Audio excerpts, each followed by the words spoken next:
Blue Blood.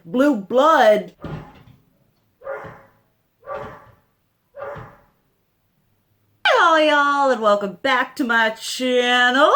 So today we are doing the monthly hits and misses of the wonderful month of April. We are high time chugging it to your girl's birthday. Gonna be 29 on May 13th. I'm getting old, people. I will say right now, I do not know my monthly hits and misses for May.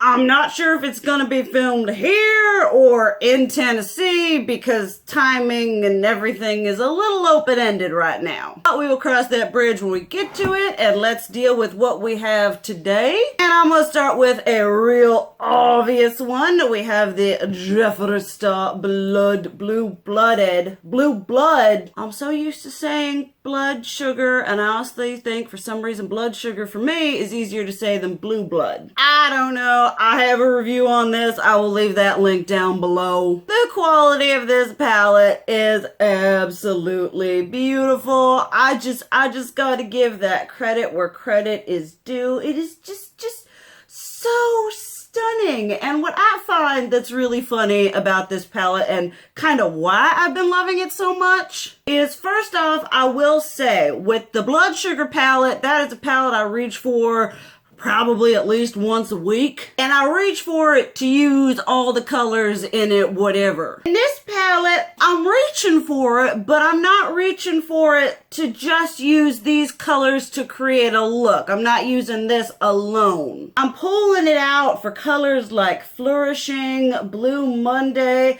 I'm Cold, Blue Blood, Power, Cremated, Undertaker. I love Celebrity Skin. That has become my new favorite transition shade. Cillian right here. I mean, for some reason, I'm just not reaching in for this thing to use it all on its own. I'm really drawn toward a bunch of these really singular punchy colors that I'm like, oh, a look that I'm doing is missing something, or I want to do a look with another palette but heavily use one of these colors. Does it make sense? I don't know, but that's how I've been loving this palette. I mean, I've been dipping into this thing for an inner corner highlight like every other day. I gotta say, two of my absolute favorite ones are just Blue Monday and Flourishing. Those two are just so beautiful, so unique, and super vibrant. Really happy I went through the struggle to get this thing because it is absolutely beautiful. Then another new favorite that is probably going to be a new holy grail is the Milk Makeup Hydro Grip Primer. Now, I say, if any of y'all have dry skin, this is going to be the primer you going to want to try. One of the first things that I love about this is you don't need a lot. You don't need a lot. When I started, I was like, ka-cha, ka-cha, ka-cha, and I'm like, I'm definitely using too much. But when you put this on your skin, it feels like skincare, like it's got that thicker, almost gel feeling, but it doesn't make it look like when you put your foundation on over top of it, the layer doesn't make it look like you've got something under your foundation. It just leaves this really nice, super hydrated base that then it's the perfect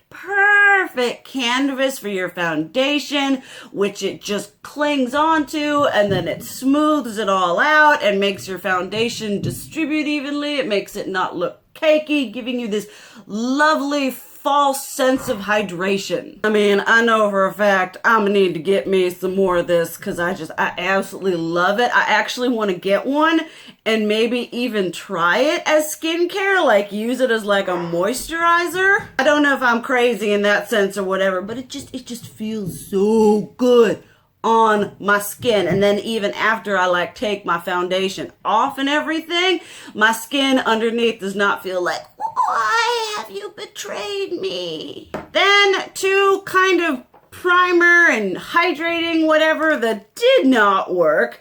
This is the Wet n Wild Photo Focus Hydrating Balm Stick. I'm not sure if it's supposed to just be a hydrating thing or a primer. I've used it as both. And then the Wet n Wild Photo Focus Luminous Primer Stick. Now this one, first off, so you get it and it's this stick thing, and you put it on and it doesn't have a nice glide. It kind of sticks onto the skin and you're like, okay, it's tugging and pulling. And then rather than like moisturize, it more just leaves your skin like sticky, tacky. Stuff does not sink into your skin. It does not absorb.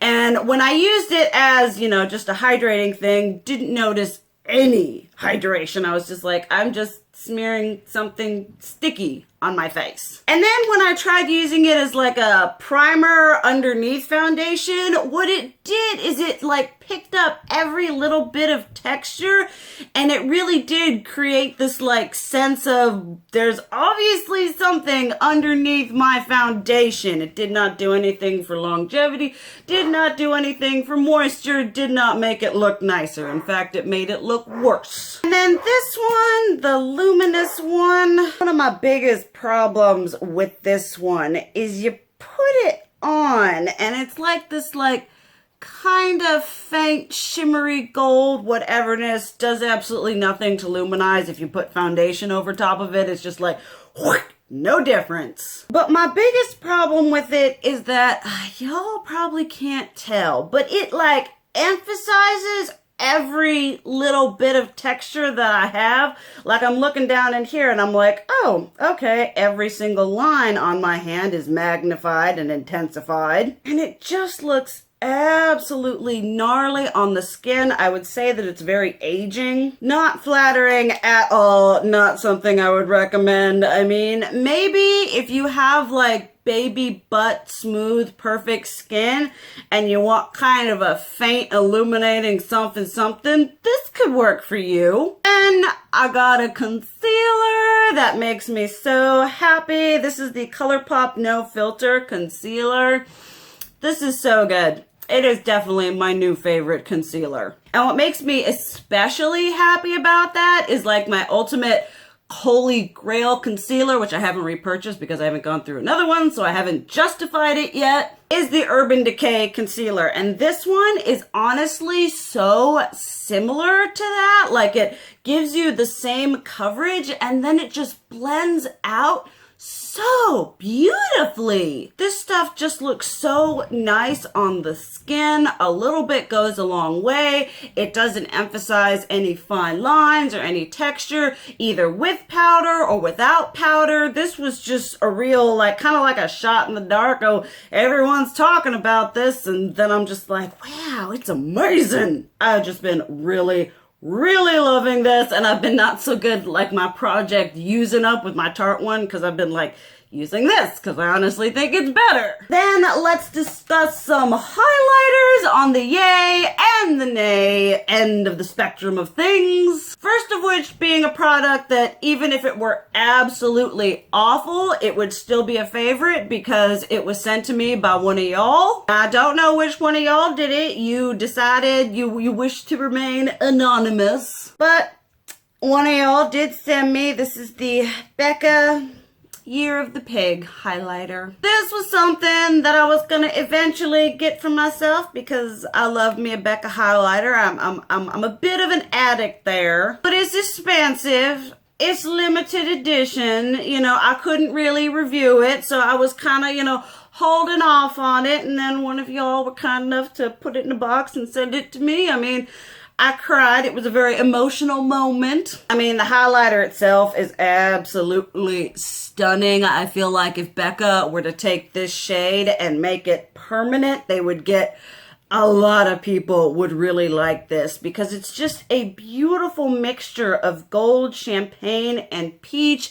It's like not as intensely peach as champagne pop, not as intensely gold as Prosecco pop. It's just that really nice collection of those colors together. So it's absolutely gorgeous. So there's that. It looks stunning on the skin. And the fact that one of y'all sent it to me, I mean, this is probably now the like most sentimental piece of makeup that I own. Besides that, it is absolutely stunning. So this is kind of a twofold favorite. Then some highlighters that I don't know if this video is up. If it is, I will link it down below. If not, stay tuned. But I did do a full face of using affordable makeup. And in that video, I attempted to use these. These are like the e.l.f. I don't even know what. I will leave the whatever somewhere on here. And they look beautiful. This one here is white gold. This one here is in rose gold. They look absolutely stunning. But in that video, kind of like a spoiler alert, I'm literally like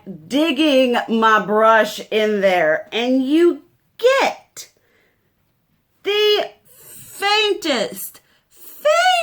This is like the epitome of an effervescent fairy fart of whateverness. And although that swatch may look okay, you have got to press so hard.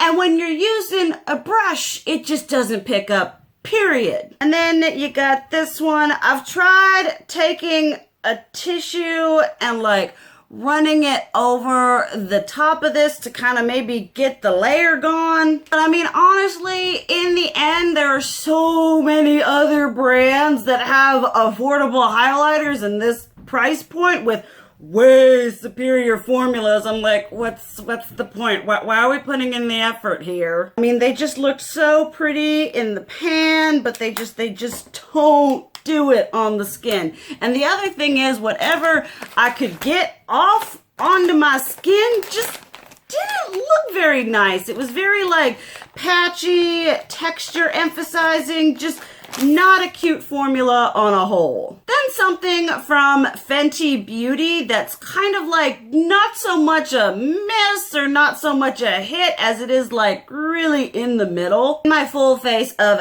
Fenty Beauty, I did use her Stunna lip paint in the shade Unbutton. I mean, the applicator is fine. That's kind of one of the unique things, is this really little precise applicator. But my thing with it is the formula is like super liquidy. I don't know about y'all, but when I use a liquid lipstick, I must admit I'm used to a much thicker, more emollient formula. There's a color there. I mean, it's beautiful. It's very pigmented. But I feel like this took a long time to dry down. I didn't like how it looked just, you know, in my lips. It just wasn't for me. It's not that it's a bad formula, it's just that it's a formula that when compared to other liquid lipsticks that I use and know and love, it's just not something that I'm crazy about, and not something, you know, I don't see myself buying any more of these. And something from Fenty Beauty that makes me happy inside these are two of her newer, she has released more since releasing these, of her Killawatt Freestyle Foil Highlighters. This one is in the shade Chills, going on right here. And this one is in the shade Wattabrat. Now, if any of you all want a beautiful, like, high shine, foiled, shimmery, sparkly, beautiful sheen on the skin, these are your boo. Now, I will admit that swatches don't really do these justice on how they look on the skin, because here, you know, you can kind of, you know, see that there. But when you use a brush and you apply these onto your nose or your cheekbones or anywhere and everywhere, they really do just end up looking super foiled and high shine and wet on the skin. I mean, this is such a unique formula. I absolutely love taking these, and I'll start off with like a more neutral gold or neutral champagne, and then I'll top one of these over top of it to kind of add that little extra cha-cha-cha. And one thing that I really like about them is they've got that like sparkle glitter, but it's not going everywhere floating around in the atmosphere. It's staying on your face, and it just adds to that super intensity that is just so stunning. And then something that was totally like random that some of y'all are probably gonna crucify me for. I was bit bopping around in Marshall's, and I came across a Stila Glitter and Glow, which has a insanely cult following, and several of y'all have been like, girl, you wrong, you need to try these out now. Well, I didn't want to try them out for like $22, $24. This was $6. I'm pretty sure this was a limited edition shade. It's Into the Blue here, which is this beautiful like blue, but it's got like purpley reddy undertones going on here, and it like, oh, look at that, look at that, you know, is absolutely stunning. I used it, I did like red and pink all up in here, and then I did it all up in there, and let me tell you people, all right, I tried to like the benefit of the doubt type thing going on here. Maybe it's because it's a limited edition shade. Maybe it's because I found it at Marshall's. But I did it. I let it set. I did the thing. I did it and I like tapped it on. Everyone's all like, that's what you gotta do. And then I went to do my eyeliner. And I started doing my eyeliner glitter. Okay, all right, you know. I continued to do my eyeliner and I blinked. Glitter. By the time I was done doing my eyeliner, I had like little blue, reddy, pinky, flecky flecks of glitter all up on my cheekies. Now, you know, normally you just be like, okay, whatever, but like part of these like claim to fame is that you don't have glitter fallout, is that these, you know, you put them on, they stay, you ain't getting glitter fritzins everywhere. And then like as it dried down and then just like during the day, during filming, during all whatever, it just ended up like flaking and glittering all over the place. So like this one was definitely not something I was down with. Now having this one has intrigued me enough to the point where I might want to try another shade, but this one, as beautiful as it is, it just wasn't doing it for me because of the glitter. Alright, that is it for my April hits and misses. As always, I would love to hear you all's opinions on the products that I talked about, whether you agree with me or you disagree, things that you like. And if you do like something that I don't like, tell me how you use it. Ain't nobody got the budget to be buying makeup that they end up not using. None of us. But thank you guys so much for watching. I love you. And as always, keep it real. Mwah!